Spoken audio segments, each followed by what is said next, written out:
BookTube, we are here to do a tag. I have been so excited to film for you guys because I have been bitten by the Hamilton bug so hard.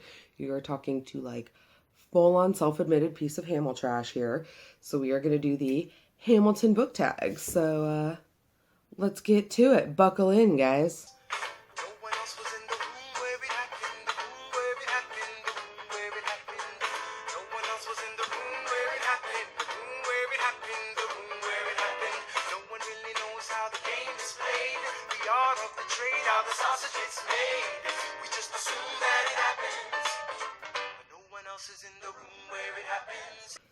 So my answer to this question, the room where it happened, what book world would you put yourself in, is obviously Harry Potter. I felt like we needed to get the most obvious answer out of the way up front.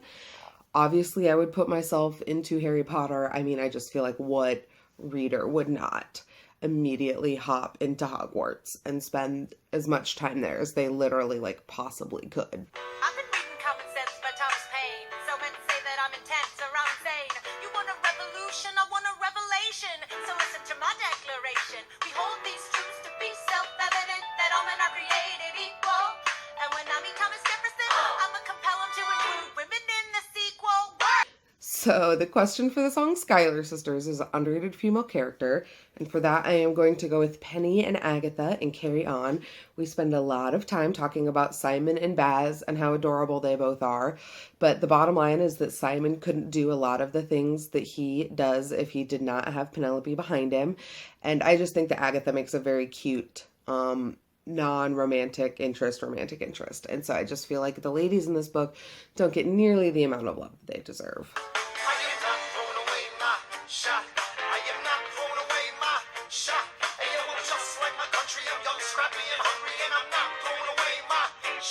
So the question for my shot is ambitious character, and for this I'm going to go with Nora Sutherland from The Siren. You guys are going to hear me talk more about this book in an upcoming video, but it is the first book in a series called the Original Sinner series, and Nora Sutherland is a novelist by day and at night is the queen of the underground BDSM sex circuit in New York City. So if that doesn't take a little bit of drive and ambition, then I really don't know what does. Correspondence. Congress writes, George attacked the British forces. I shoot back, we have resorted to eating our horses. Local merchants deny us equipment assistance. They only take British money, so sing a song of sixpence. The question for Stay Alive is a character you wish were still alive.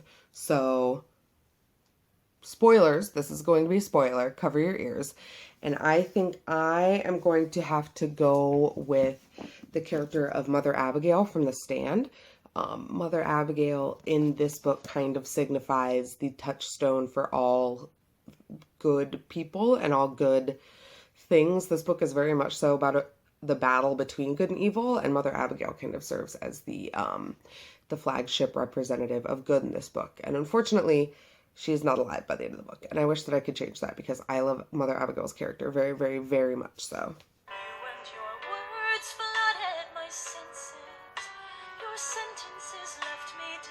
You built me palaces out of paragraphs.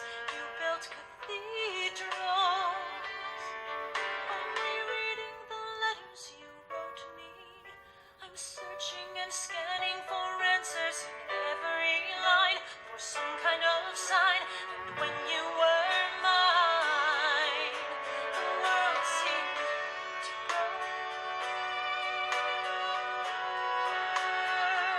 So the question for Burn is a heartbreaking relationship ending. So again, spoiler alert. And my choice for this one is one that ends, but then they get back together, much like Eliza and Hamilton do. So that is Fangirl by Rainbow Rowell. I still think of the scene where Levi and Kath, where she walks in on him in that party and sees him making out with another girl. I still feel that like gut punch to the stomach because of how like Rainbow Rowell has set up that whole encounter, how she set up their relationship, and how much you feel for Kath and how hard all of this is for Kath. And then when that happens, it's just like literally a gut punch to the stomach. And I'm just like, I almost can't even talk about it. But it's okay because they end up together and they end up happy and like it's fine. So yay! Remember, despite our estrangement, I'm your man. You'll be back, soon you'll see. You remember you belong to me. You'll be back, time will tell. You remember that I served you well. Oceans rise, empires fall. We have seen each other through it all. And when push comes to shove, I will send a fully armed battalion to remind you of my life. So the question for You'll Be Back is Sassiest Villain, which I just love this question because I love this song. I think this whole, like the whole King George bits in Hamilton are absolutely some of my favorites. My answer for this one, I'm going to go with Sir Lee Teabing, who is the villain from the Da Vinci Code, because he is British and he is quirky and he is incredibly intelligent and incredibly villainous and subversive, but he is just so adorable when he is talking about British history and folklore and when he's kind of sparring with Robert Langdon on like British versus American stuff. It's just super cute, and then he ends up being the villain. So I really like Sir Lee Teabing. I know my sister like I know my own mind. You will never find anyone as trusting or as kind. I love my sister more than anything in this life. I will choose her happiness over mine every time. Put what we had aside. I'm standing at her side. You can never be satisfied. God, I hope you're satisfied. So my question, or my answer for the Reynolds Pamphlet, the question is a book with a twist. My answer for this is going to be The Wicked and the Divine Volume 2. My reason for this is because there is an ending at the end of the second volume that just blew my mind. If you've read it, then you know exactly what it is that I'm talking about. And it sets up this huge, like, what the fuck moment to start off the third volume with. So if you are still reading or have not read yet the second volume of The Wicked and the Divine, brace yourself, because there is like quite an ending to the second volume. And I don't want to like spoil anything. I practice law, bird work next door. Even though we started at the very same time, Alexander Hamilton began to climb. How to account for his rise to the top? Man, the man is non-stop. So the question for Nonstop is a series that you absolutely marathoned. And for me, this is actually one that I just really, really recently did. And that is the His Dark Material series. I had never read these as a kid. And then Holly and Jen hosted a read-along of them over like this past Christmas, December, January time. So I read all three of them back to back. Absolutely loved them. Really, really sad I didn't get the chance to read them as a kid, but absolutely loved each book more than I loved the last. And it was one of those ones that I'm actually really glad that I marathoned, even though usually when it comes to like series, that's not something that I like do. But Alexander, I'll never forget the first time I saw your face. I have never been the same. Intelligent eyes in a hunger pang frame. And when you said hi, I forgot my dang name. Set my heart aflame, every part aflame. This is not a game. You strike me as a woman who has never been satisfied. I'm sure I don't know what you mean. You forget yourself. You're like me, I'm never satisfied. Is that right? I've never been satisfied. So the question for Satisfied is a book with multiple points of view. And this is one that I actually had to think about for a really long time because my most obvious answer was Game of Thrones. And I just felt like that was that's too easy. So instead, I decided to go with Bel Canto by Anne Patchett, which is a book about a big like state dinner party in, I think it's Argentina. It might be a different South American country. And hostages are taken. And so it's about this relationship that develops between the people at the party and the hostages and the like hostage negotiation team on the outside. And there are, you know, different narrators and different points of view. We switch perspective from third person to first person, back and forth, and all of these things. And it's just very, very well done. It also had an ending that made me throw the book across the room. So if that is something that's like up your alley in terms of wanting an ending that's not always like the most complete, definitely one to check out. Every other founding father story gets told. Every other founding father gets to grow old. And when you're gone, who remembers your name? Who keeps your flame? Who tells your story? Who tells your story? Who tells your story? So the answer for Who Lives, Who Dies, Who Tells Your Story is a book that you think will be remembered. And my answer for this is I Am Malala by Malala Yousafzai. And I picked this book because I think Malala Yousafzai is one of the best current civil activists with one of the most memorable stories for the last several years. I feel like this is a name that we're going to know for a very, very long time. I feel like she is somebody who's going to go down in the international rights community and the educational rights community in history. And the book that she wrote about when she was shot in the head by the Taliban for wanting to pursue girls' education, I feel like is a book that's not going to be going anywhere anytime soon.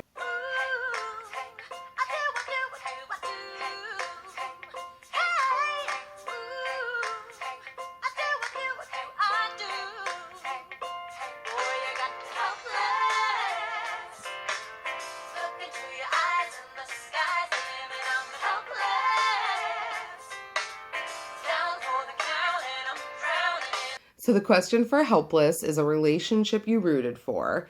And I think that my answer for this one is Jinx and Lovey from The Long Way to a Small Angry Planet. Lovey is the AI system in the ship that they fly, and Jinx is the mechanic who takes care of the AI system, and they fall in love, and there are, questions of sentience and love and intelligence and consent and body possession and all of these things, and I just love them so much. 1, 2, 3, 4, 5, 6, 7, 8, 9. It's the 10 dual commandments. It's the 10 dual commandments. So the question for 10 Dual Commandments is best fight scene, and I had to think about this one for a little while because I don't necessarily read a lot of books that have like fight scenes in terms of like one-on-one fight scenes. I read a lot of like fantasy books that they have like big battles, but not necessarily like fight scenes. So for this, I went with another graphic novel. I went with volume 3 of Lazarus Conclave. I feel like this is one of the best graphic novel, like illustrated fight scenes that I've ever seen. It's a multi-page panel, like set of panels, and it's not confusing, it's not lost, it's fluid, the action is clear, and like there's some badass lady fighting. So that is my answer for that one. You're too kind, sir. I gave her $30 that I had socked away. She lived a block away, she said. This one's mine, sir. Then I said, well, I should head back home. She turned red, she led me to a bed, let her legs spread and said, Stay. hey. Hey. That's when I began to pray, Lord, show me how to say no to this. I hate this song. I hate this song because I hate what's happening in this song because it is a particular low point for Hamilton. But the question for this is guilty pleasures. And that is any book about weird religions, specifically FLDS memoirs, more specifically Escape by Carolyn Jessup. I have read this book a couple of times now, and I am just fascinated by the living structure and the family structure in which she finds herself, and then the lengths that she has to go to remove herself. So, like, the big category of guilty pleasure is definitely, like, weird religion memoirs, which you guys know because if you've been watching my channel at all lately. But specifically, the book I'm going to mention is Escape by Carolyn Jessup. What comes next? You've been freed. Do you know how hard it is to lead? You're on your own. Awesome. Wow. Do you have a clue what happens now? Oceans rise, empires fall. It's much harder when it's all your call. All alone. across the sea. When your people say they hate you, don't come crawling back to me. Question for what comes next is a series that you wish had more books. And again, I'm going to go with the obvious answer on this one, and that is the Song of Ice and Fire trilogy. It's not that I want there to be more books in the series, like more than he already has planned. It's just that I want the ones that he has already promised us. I want the last books of the series. I want them, I want them, I want them. I want my grubby little hands on them. I am tired of waiting. I know I have not been waiting that long compared to some of the people who've been reading this series since it originally debuted, but I want all the books in the series to just be published. Here comes the general. Ladies and gentlemen, here comes the general. The moment you've been waiting for. Here comes the general. The pride of Mount Vernon. Here comes the general. Washington. We are outgunned, outmanned, outnumbered, outplanned. We gotta make an all-out stand. Hey yo, I'm gonna need a right-hand man. My the question for Right Hand Man is your favorite bro TP, your favorite bromance. My answer for this is, of course, The Boys from Lies of Locke Lamora. We can't go a single video without talking about this book, apparently. And I just love Caldo and Sanzo and Jean and Locke and all of this group of four boys. They are basically raised together. They are sassy fighting urchins who always have each other's back. And I just think that the camaraderie that they have and the way that they speak to each other is it takes so little page time to clearly establish such an awesome connection between them all. And I just love them so much. Now the work at home begins. So what did I miss? What did I miss? Virginia, my home, sweet home, I wanna give you a kiss. I've been in Paris meeting lots of different ladies. I guess I basically missed the late 80s. I traveled the wide, wide world and came back to this. And the very last question, which is after one of my favorite songs of the entire musical, What Did I Miss?, which is a book that you were late reading. And there are several answers to this question, but I'm going to have to go with Robin Hobb and hop on the Hobb train. 2015 on BookTube was the year that it seemed like everybody was charging through Robin Hobb's back catalog, except for me. I have read one book of hers, Assassin's Apprentice, and I really enjoyed it, and I'm hoping to get to the rest of them, but I definitely missed out on the big marathon read-along train that was 2015 for Robin Hobb. And that's it, guys. That about wraps up all the questions for the Hamilton tag. I hope you've enjoyed watching my incredibly awkward lip syncing and hearing some bits of the soundtrack and seeing my answers and all of that fun stuff. Please let me know down below if you are a Hamilton fan, if you have answers to these questions. I'm going to tag whoever it is that wants to do this because I think we need as many copies as possible of this tag floating around the internet. Absolutely fabulous. That's how much I love this tag. I think it's so great. I would love to see you do it. As always, you can comment, like, subscribe, all of that down below. Check me out on Twitter, Instagram. I'm all over the internet, and I'm always ready to talk books. All right, guys, have a good day.